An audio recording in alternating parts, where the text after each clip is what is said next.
In this video, we're going to walk through the top 10 mistakes I've seen WordPress users make over my years of using WordPress, helping WordPress users remediate a hack. We're going to get right into it. Number 10 is thinking that they're protecting their site because they hid the login page. Now, there are a lot of plugins that do this. And when your site is under attack and you're seeing a ton of brute force logins coming in, it might seem like hiding that login page is going to protect your site. Here's the thing. There are a lot of ways to log into WordPress that don't include typing in a username and guessing at a password. There's XMLRPC, there's the REST API. There are bots that are programmed to just spray and pray, hoping that there's going to get a login of a commonly used password somewhere out there. Hiding your login page isn't necessarily going to protect you. What you can do is, if your site isn't using XML/RPC, is turn that off. And you can turn off the REST API if you're not using that as well. And make sure that you just have good usernames and good passwords set up 2FA, and that's going to protect your site. Hiding the login form is security by obscurity. It gives you that false sense of security that your site is being protected because it's being hidden. Hackers know their way around WordPress as the most popular content management system out there. They've got their targets set on getting into as many WordPress sites as possible. So all you have to do is protect yourself. Number 9, not securing all of the hosting environment. You might be putting a strong username and a strong password, even 2FA, on that WordPress login, but there's a lot of ways to get access to your hosting account, get access to the files that you have stored there, and the process is running there. There are things like FTP, File Transfer Protocol. There's your hosting account. There's your hosting panel. There's the database that houses your usernames and passwords of all of your users. All of these things have to be secured. People put so much focus on that WP login page and wanting to protect that, but there's tons of different ways that a site can get compromised. If someone gets into your hosting account, they get access to your hosting panel, they can get access to the file manager, and they can manipulate your site that way. They can also do a ton of other things that are damaging as well. So make sure that you have a strong FTP password. Use SFTP if your hosting provider. Most of the main ones do secure FTP. If you're not using FTP at all, just turn that off.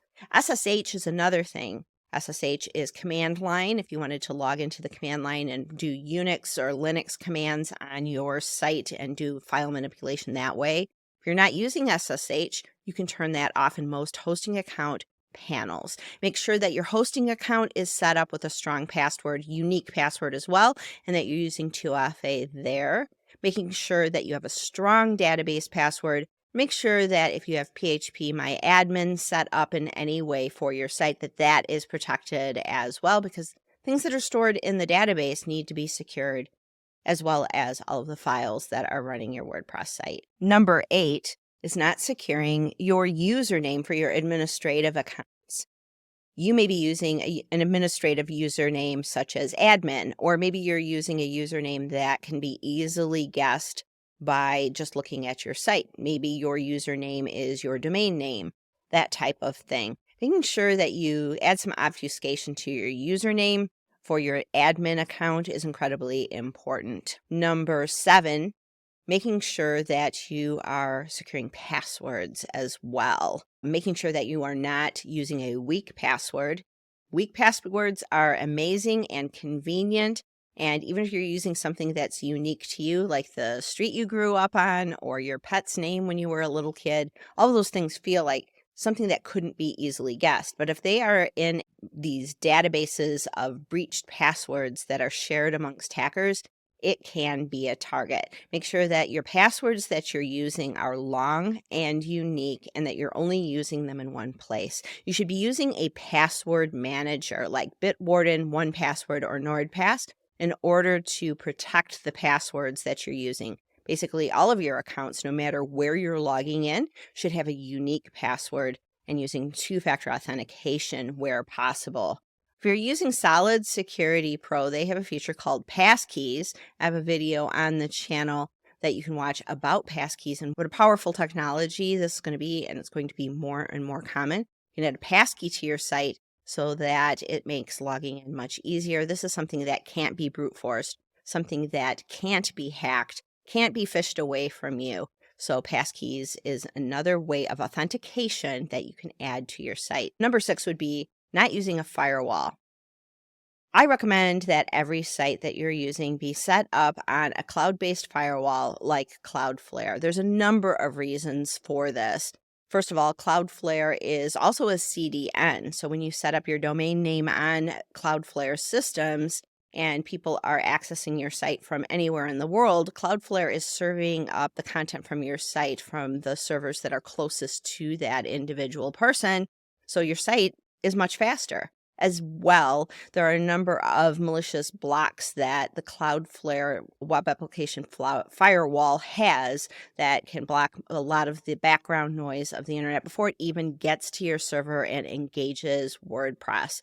So having a cloud-based server that is protecting you, that is off of your server, is just something that everyone should have. If your site was ever the victim of a DDoS attack, distributed denial of service attack, Cloudflare would be already set up and you could mitigate that off of your server. So I just recommend that Cloudflare be in front of any WordPress site whatsoever, in front of any site actually. It just makes good sense. And their free version is a great way to get started. There's some additional benefits with the paid version, but you should at least have Cloudflare in front of your site. Number 5, let's stick this right in the middle, but it's a mistake I see very frequently. And I thought maybe it was something that I would be seeing less of in 2024, but with the recent attacks on the Bricks Builder vulnerability, I've been engaging with a number of people, helping them understand their security and what's been happening with this unauthenticated remote code execution vulnerability. And I'm seeing a lot of people who are still putting add-on domains in their cPanels or hosting multiple WordPress sites in one hosting account that are all running under the same server-based user. A lot of people don't understand what this means, so we're going to explain it very quickly. On every Linux server, there are users, there are groups, and there are different types of user permissions. Your cPanel account is set up on a Linux system, most likely, and that Linux system sets up each cPanel account as its own user in Linux.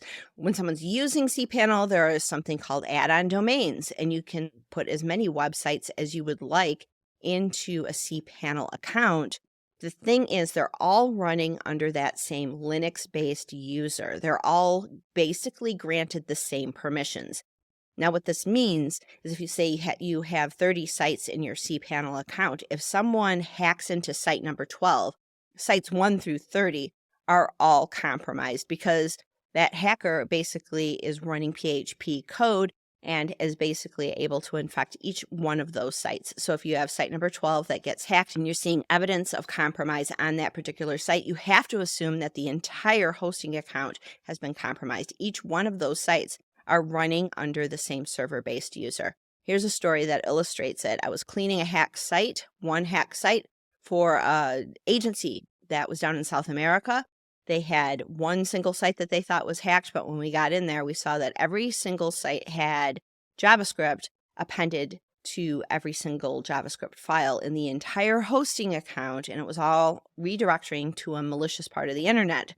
So we had to basically shut down all of those sites, clean them all because of one shared password, all because of one hacked website. One vulnerability on one site basically infected the entire hosting account. So if you're going to do this and put all of your eggs in one basket, you need to watch those very carefully. But if you have very important sites that you don't want to get hacked, you should be isolating them so that they are all their own server-based user and don't cram 30 sites or 100 sites into a cPanel. Just because you can doesn't mean you should. Number 4 is user access management. Now, if I asked you for the password for your WordPress site so that I could check something out, what would you do? Would you just give me the administrative user's password? Or would you set me up my own account so that I could log in with the permissions that I need in order to do my job. There's a principle in security called the principle of least privilege, which means you should only give access to individuals based on the job that they need to do. So if I'm a contributor, I should only have contributor access. I shouldn't have publishing access. If I don't need to touch the plugins and do updates on your site, I should not have administrator access. But a lot of times people think of one login for one resource and everybody shares that login.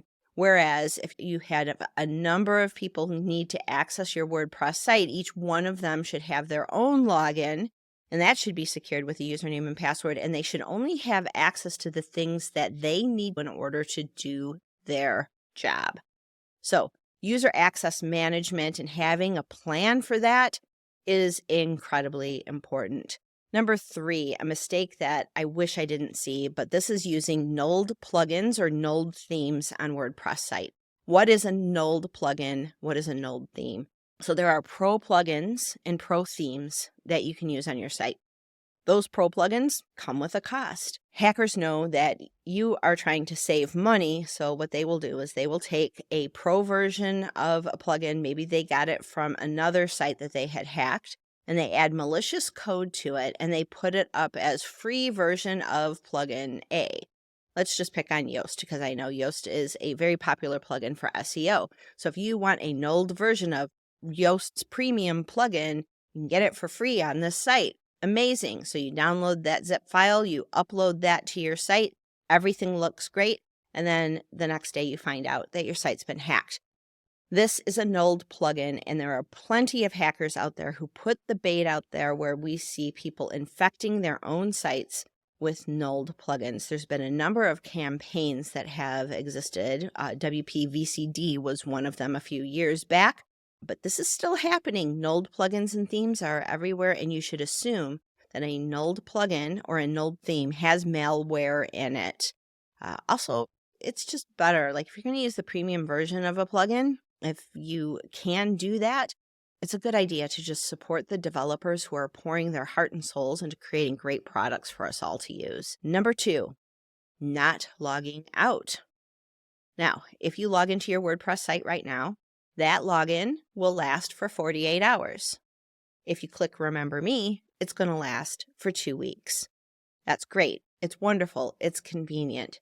However, we're finding many instances now of info stealers on infected devices and infected computers that are getting access to cookies and using those cookies to compromise WordPress sites. I'll link some research below. I know logging out is inconvenient. I hate to do it too. I love the convenience of being able to start my machine up and I'm logged into everything that I need. But we should be logging out of not just WordPress, but our Gmail accounts, our social media accounts, anything that we want to protect on the off chance that our computers or our devices have some kind of info stealer on them, like a document, or maybe we got phished, those types of things. Your device, your computer, your laptop, your iPads, anything that you're accessing any of your WordPress sites on can be used as an intrusion vector if you get an info stealer on them. So log out of WordPress when you're done using WordPress. The number 1 mistake that I see people making in the WordPress space is, well, it's not updating, but it's a little bit more than that. Sure, you can have an update procedure that you go into your WordPress site and you click update on all of your plugins and themes. Have an update procedure for all of your plugins and themes weekly, those types of things. But code from developers, it's kind of like having a relationship with that developer. If you are using a plugin or a theme and it is core to your site and you're using it on a number of sites especially, it's really good to maintain a relationship with the developer of that code. Subscribe to their newsletter. Make sure that you have connections so that you can understand if there's an important security update so that you can update quickly. With the recent Bricks vulnerability, it only took 5 hours between the Bricks team notifying people on their mailing list and through social media till the time we started seeing attacks. Having a good relationship with the software providers that you're using on your WordPress site can go a long way for you making good security decisions Making sure that your sites are updated just kind of goes without saying. You should have core updated, plugins updated, themes updated, but take it a step further and have a relationship with the people who are developing the code that you're using on your site so that when there is a security concern, you're notified right away. Here's a bonus tip: not having backups or not testing your backups. If you haven't tested your backup, you can assume that it's not really a backup. Making sure that you can restore a backup that you've made is verifying that you actually have a backed up site. So make sure that your site is being backed up. Make sure it's being backed up off of your server, not on your server. And make sure that those backups are easy to restore and testing them periodically. I would also recommend that you do a security audit at least every 3 months. Just take a look around your site and make sure that everything looks okay. If you would like a checklist for doing a security audit, I have one of those. You can get it by following the link down below to get that. The security audit just isn't a checklist. It actually gives you some information behind the thinking that I put into each one of those steps, and it'll help you better understand what your site security actually looks like. And if you want a professional to do it, you can engage me or any number of professionals to take a look at your site and make sure everything looks okay. There's information about how to do that down below.